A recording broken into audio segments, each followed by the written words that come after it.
Tout le monde aimerait avoir plus d'argent, mais peu sont ceux qui savent vraiment ce qu'il faut faire pour l'acquérir. En effet, c'est bien moins une question de connaissances financières ou d'opportunités de carrière qu'une question de psychologie. En adoptant une attitude adaptée, vous pouvez passer de pauvre à millionnaire. À l'inverse, une mauvaise attitude peut vous amener à tout perdre. Il existe des principes fondamentaux pour changer votre comportement et modifier votre destinée financière. Êtes-vous prêt à devenir plus riche que vous ne l'avez jamais été? Vous aimeriez avoir plus d'argent et vous pensez peut-être que vous manquez de connaissances financières pour en obtenir davantage. C'est une erreur. Pourquoi? Beaucoup de personnes pensent que ceux qui gagnent beaucoup d'argent sont plus intelligents, plus compétents ou plus instruits que le commun des mortels. C'est peut-être vrai pour certains, mais dans la très grande majorité des cas il s'agit plutôt de personnes qui ont une psychologie différente vis-à-vis de l'argent. Devenir riche est bien plus une question d'attitude que de connaissances financières. Votre fortune sera différente, si vous êtes prêt à prendre des risques ou à privilégier la sécurité, si vous êtes ambitieux ou modeste, si vous êtes dépensier ou économe, si vous vivez dans un pays en guerre ou dans un pays en paix. L'attitude explique pourquoi certains acceptent des modes de vie qui paraîtraient inadmissibles à d'autres. Par exemple, les conditions de travail dans les usines Foxconn, le fournisseur principal des produits Apple, sont réputées pour être très dures. Pourtant, pour de nombreuses femmes, travailler là-bas représente un progrès sensible dans leur vie. Elles sont si pauvres qu'une telle opportunité leur évite de se prostituer pour survivre. Personne n'est donc incohérent vis-à-vis de l'argent. En réalité, chacun agit rationnellement et différemment dans son propre cadre psychologique. Par exemple, un trader qui donne 5 000 $ de pourboire est parfaitement cohérent dans sa vision de sa propre réussite. Pour vous, ce geste peut paraître absurde et choquant.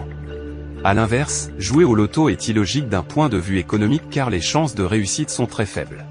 Ce sera pourtant parfaitement cohérent pour une personne qui se sent bloquée dans sa vie et qui cherche un espoir de s'en sortir. Vous pouvez donc facilement croire que votre comportement avec l'argent est sensé alors même qu'il est contre-productif pour vous permettre d'en gagner davantage. Finalement, il existe des attitudes plus adaptées pour créer et accumuler de la richesse. Tout dépend de votre cadre psychologique qui influence vos choix. En aviez-vous conscience? Ne cherchez pas à imiter ceux qui ont déjà réussi financièrement. Puisque des personnes ont réussi, il peut paraître logique de suivre leurs pas pour espérer devenir riche à votre tour. Mais cela fonctionne-t-il vraiment?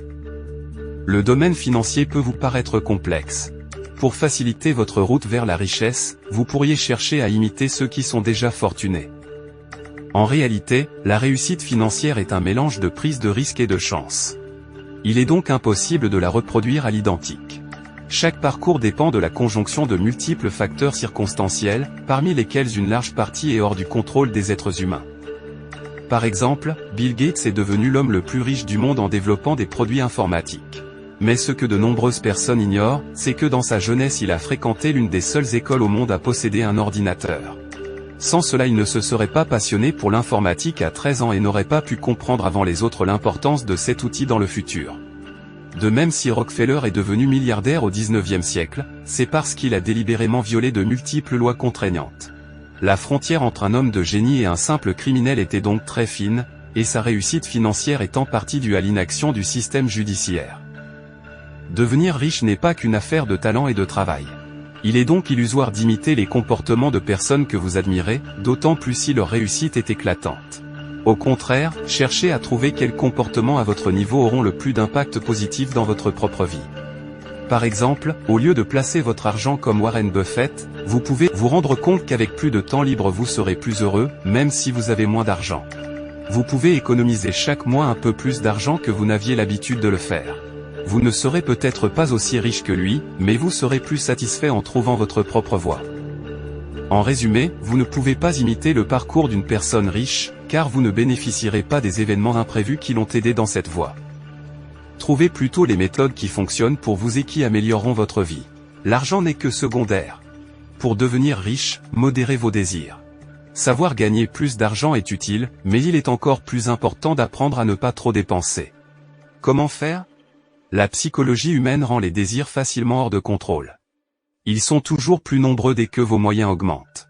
C'est ce qui explique pourquoi plus vous gagnez d'argent, plus vous avez tendance à augmenter votre niveau de vie. Vous avez alors besoin d'encore plus d'argent. Ce cercle vicieux n'est pas réservé au commun des mortels, même des millionnaires tombent dans le piège. Par exemple, Bernard Madoff était un homme d'affaires talentueux et avisé, qui avait réussi financièrement. Mais ces millions ne lui suffisaient pas. En cherchant à en gagner davantage, il s'est détourné des moyens légaux et a créé une arnaque sur le modèle de la pyramide de Ponzi. Il a été condamné pour délit d'initié et escroquerie.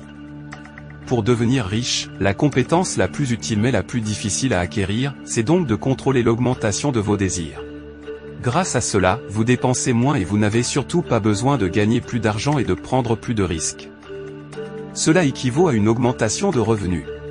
Ainsi, au lieu d'acheter toujours plus, demandez-vous d'abord si ce que vous possédez déjà n'est pas largement suffisant à votre bonheur. En vivant en dessous de vos moyens, vous pourrez économiser plus rapidement et plus facilement. Pour y arriver, déterminez le seuil au-delà duquel vous risquez de perdre ce qui compte vraiment pour vous. Par exemple, quel intérêt auriez-vous à faire des investissements risqués si un échec vous fait perdre le respect de vos proches? L'argent est certainement fondamental, mais pas au point de risquer de perdre sa santé, sa liberté ou encore la sécurité de sa famille. Pour récapituler, cela peut paraître contre-intuitif, mais modérer vos désirs est bien plus rationnel financièrement que d'avoir un tempérament ambitieux. Ne prenez pas de risques inutiles et réfléchissez à ce qui vous rend déjà heureux. Vous saurez ce sur quoi vous pouvez économiser. Ne vous comparez plus aux autres, cela vous fera économiser beaucoup. Un des biais psychologiques les plus dommageables financièrement est la tendance instinctive à se comparer aux autres. Pourquoi est-ce un problème?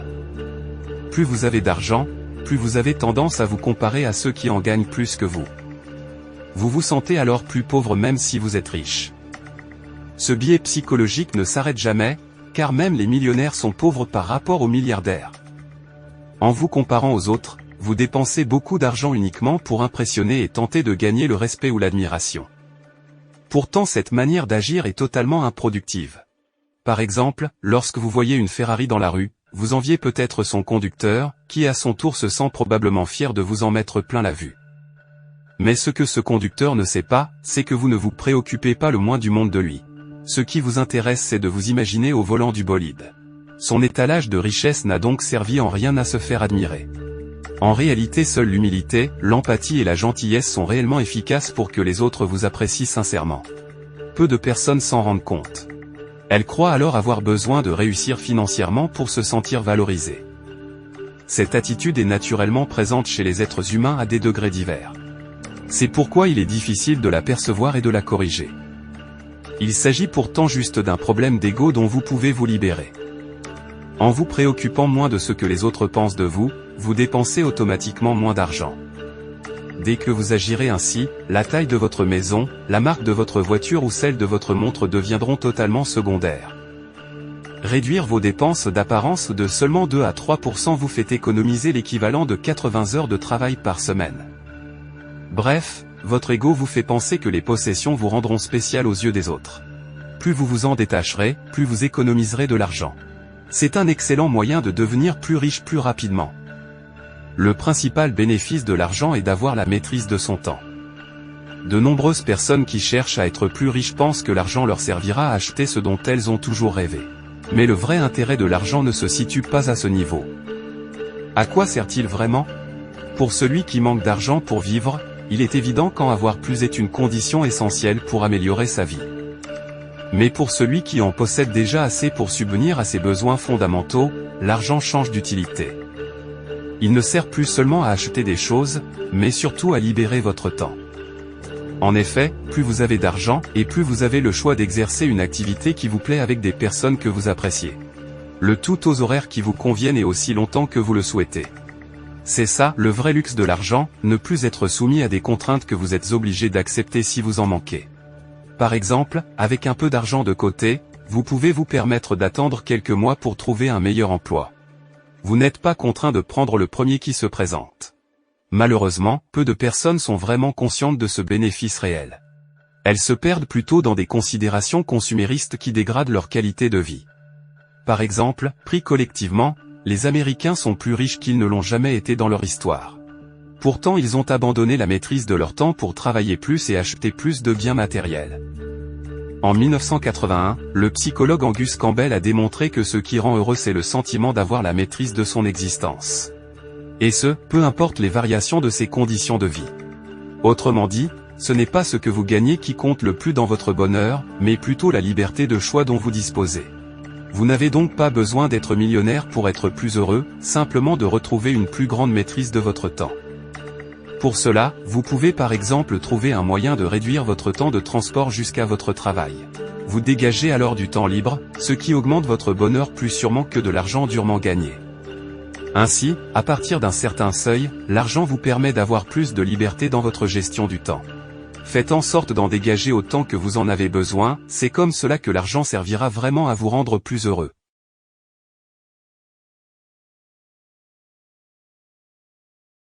Devenir riche est un travail à long terme, et non le résultat d'investissements extraordinaires. Pour quelle raison ? En 2020, Warren Buffett possédait 84,5 milliards de dollars, dont 81,5 gagnés après 65 ans. Est-il devenu subitement génial passé cet âge ? Bien sûr que non, il a toujours été le même. Seulement il a su profiter des intérêts composés. Vos économies rapportent des intérêts chaque année. Ceux-ci s'ajoutent à votre capital et produisent des intérêts sur les intérêts. Ainsi, si vous économisez et que vous attendez avant de dépenser cette somme, vous gagnez de l'argent. Le secret pour gagner beaucoup d'argent est résumé dans cette phrase: votre fortune dépend plus de votre taux d'épargne que de vos revenus ou de vos retours sur investissement. Si vous gagnez beaucoup mais que vous dépensez tout autant, vous aurez forcément moins d'argent au bout de 20 ou 30 ans que celui qui gagne moins mais économise plus régulièrement. Cela est dû à l'effet levier des intérêts composés. Warren Buffett n'est pas un meilleur investisseur que les autres, mais il a réussi car il a commencé à investir et à économiser depuis son plus jeune âge. Ne cherchez donc pas systématiquement les meilleurs taux d'intérêt pour vos investissements, ils sont souvent risqués et aléatoires. Investissez plutôt dans des rendements plus modestes mais sur le long terme, le temps est votre allié. Sur plusieurs dizaines d'années, vous n'aurez plus à vous préoccuper des variations à la hausse ou à la baisse de la bourse ou de l'économie en général. Concrètement, le plus simple est d'investir aussi souvent que vous pouvez dans des fonds indiciels, de type Vanguard par exemple. Ils sont composés d'un éventail d'actions qui répliquent un indice donné et vous évitent de devoir choisir vous-même telle ou telle action. De manière générale, ces fonds sont 80% plus performants sur le long terme que des investissements plus ciblés. Ensuite, vous n'avez plus qu'à faire confiance en l'économie pour vous enrichir sur la durée. En somme, ce n'est pas la qualité de vos investissements ou le taux de rendement qui compte, mais votre capacité à économiser pour générer des intérêts sur le long terme. Choisissez des placements sur qui vous rapporteront beaucoup dans quelques dizaines d'années. Améliorez vos investissements en acceptant les aléas inévitables. Si le fait d'économiser sur le long terme vous semble trop contraignant, il existe un autre moyen d'augmenter vos revenus. Lequel ? Sur le plan financier, notamment si vous investissez en bourse, vous êtes confronté à des variations des cours. Des événements imprévisibles peuvent aussi survenir à tout moment. Par exemple, les attentats du 11 septembre, le Brexit ou le Covid-19 sont des événements majeurs et non prévisibles qui ont totalement perturbé les placements et les prévisions. Dans ce contexte, il faut aussi prendre en compte la psychologie humaine. Elle vous pousse à imiter vos semblables et à réagir plus fortement à la perte qu'au gain. Cela conduit à la formation de bulles spéculatives et à des mouvements de panique lorsque les cours baissent. Ces variations sont pourtant inévitables. Il y aura souvent de mauvaises années tandis que d'autres seront bonnes, c'est normal. L'important est de rester calme quand tout le monde perd la tête. Comment y arriver ? Ne considérez pas vos pertes comme un résultat de vos mauvais choix, mais comme le prix émotionnel à payer pour faire fructifier votre argent. La majorité des investisseurs font le contraire, ils essaient d'obtenir le maximum de rendement en évitant la volatilité. En agissant ainsi, ils se croient plus intelligents que les autres. Pourtant ils se retrouvent très éprouvés en cas de perte inopinée. Cette attitude ne fonctionne pas car il est impossible de prévoir le futur. Des rendements élevés vont toujours de pair avec des risques, et donc des pertes potentielles élevées. Considérez ce coût émotionnel comme un prix digne d'être payé pour avoir la possibilité de vous enrichir. Il ne faut quand même pas aller trop loin. Demandez-vous donc si votre investissement va vous empêcher de dormir. Si oui, ne le tentez pas. Par ailleurs, n'écoutez pas aveuglément les conseils en investissement. Ceux qui paraissent les plus sûrs d'eux-mêmes sont les plus écoutés, le plus souvent à tort car leur assurance n'est qu'une façade. Ils ne savent généralement rien de ce qui va se passer exactement. De plus, leurs motivations et leurs objectifs peuvent être différents des vôtres. Par exemple, un trader peut miser de grosses sommes d'argent à très court terme pour profiter des cours ascendants juste avant l'explosion d'une bulle. Ce qui est un bon investissement pour lui ne l'est pas du tout pour vous si votre horizon est plus lointain que le sien. En le suivant, vous subirez alors l'éclatement de la bulle. Pour finir, prendre des risques en matière financière est souvent payant, à condition d'accepter de ne pas gagner à chaque fois. Gardez la tête froide en vous rappelant vos objectifs pour investir dans ce qui vous conviendra. Gagner de l'argent ne demande pas les mêmes compétences que pour le conserver. Si vous savez comment faire pour gagner plus d'argent, cela ne veut pas dire que vous êtes compétent pour le garder. Pourquoi ? Aussi étrange que cela puisse paraître, gagner de l'argent et le conserver sur la durée ne demande pas les mêmes compétences. Par exemple, la chanteuse Rihanna, pourtant multimillionnaire, est passée près de la faillite. Elle ne se rendait pas compte que dépenser trop vite son argent réduisait corrélativement son capital. Malheureusement, les compétences demandées pour chaque action sont totalement opposées. En effet, pour gagner de l'argent il faut prendre des risques, rester confiant dans le futur, croire en ses compétences et savoir travailler d'arrache-pied. Pour le conserver il faut éviter les risques, toujours craindre le pire, admettre qu'une partie de son succès est seulement due à la chance et faire preuve de modération au quotidien. Un bon investisseur doit donc trouver un subtil équilibre entre ces deux groupes de compétences, entre l'optimisme et une légère paranoïa face aux événements. Voici quelques conseils pour y arriver. Évitez les comportements extrêmes, par exemple travailler trop ou vivre trop frugalement. L'être humain n'est pas doué pour prévoir ce qui le rendra heureux dans le futur. Au fil des années votre personnalité pourrait changer et vous pourriez regretter vos choix. Agissez pour maintenir vos rendements sur le long terme, sachez refuser la tentation de gains faciles. Prévoyez une grande marge d'erreur lors de vos prévisions. Quelle est la perte la plus importante que vous puissiez supporter financièrement et émotionnellement ? Conservez toujours assez de liquidités pour pouvoir réinvestir en cas d'échec. Diversifiez vos investissements, vous aurez la garantie que certains d'entre vous rapporteront de l'argent. Investissez dans ce qui vous tient à cœur, par exemple en investissant dans des entreprises écologiques, votre objectif est de sauver la planète sur le long terme. Vous serez donc plus tolérant et patient s'il y a une baisse des cours. En clair, pour devenir un bon investisseur vous devez développer des compétences diamétralement opposées. Trouvez un équilibre entre la prise de risque et la sécurité pour faire fructifier votre capital sur le long terme. Conclusion : gagner plus d'argent est avant tout une affaire psychologique car elle dépend de certaines de vos attitudes.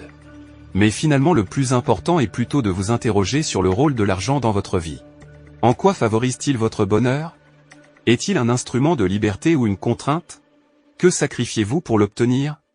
De la réponse à ces questions dépendra non seulement votre réussite financière, mais votre bonheur en général. Au lieu d'imiter le parcours de personnes riches, trouvez votre propre voie, car le succès financier est en partie dû à des facteurs indépendants de vous. L'argent doit vous servir avant tout à dégager du temps pour les activités qui vous rendent le plus heureux. Pour économiser au mieux de l'argent, contrôlez vos désirs et ne cherchez pas à impressionner les autres. Préférez investir sur des fonds indiciels sur le long terme, et adoptez le bon état d'esprit pour accepter les pertes inévitables qui adviendront. Développez un équilibre entre prudence et risque pour maîtriser à la fois les compétences qui vous permettent de gagner de l'argent et celles pour le conserver.